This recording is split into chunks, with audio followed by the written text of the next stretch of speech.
राजस्थान उपचुनाव के लिए दावेदारों के लिए पैनल तैयार। 7 सीटों में से 5 सीटों पर दशकों से हावी रहे परिवार। राजस्थान में होने वाले उपचुनाव के लिए तारीखों का ऐलान हो चुका है। राजस्थान की 7 सीटों पर 13 नवंबर को चुनाव होगा। इस बीच प्रदेश बीजेपी ने पैनल तैयार कर लिया। सीएमआर में हुई प्रदेश की कोर कमेटी की बैठक में प्रत्याशियों के पैनल पर मुहर भी लगा दी गई।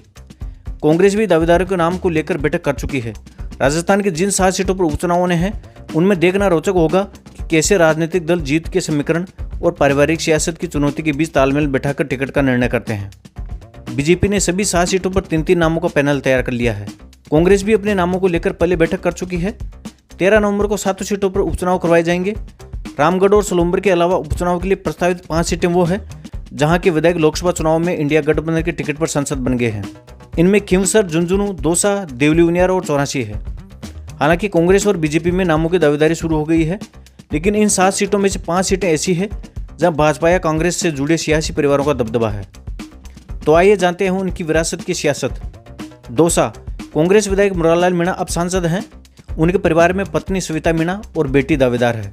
सविता मीणा 2019 का लोकसभा चुनाव भी लड़ चुकी है और भाजपा के दिग्गज नेता डॉक्टर किरोड़लाल मीणा के भाई जगमोहन मीणा भी दावेदारी में नजर आ रहे हैं। झुंझुनू, कांग्रेस के ओला परिवार के सियासी गढ़ में विधायक चुने गए ब्रजेंद्र सिंह ओला अब सांसद बन चुके हैं। पुत्र अमित ओला टिकट की कतार में है। फिलहाल वो पंचायत समिति सदस्य हैं। भाजपा से 2023 का चुनाव हारे नीतीश चौधरी फिर दावा कर रहे हैं। सोलंबर, दिवंगत विधायक अमरलाल मीणा के बाद चर्चा है कि भाजपा उनके परिवार में ही टिकट देकर सहानुभूति लहर का फायदा ले सकती है।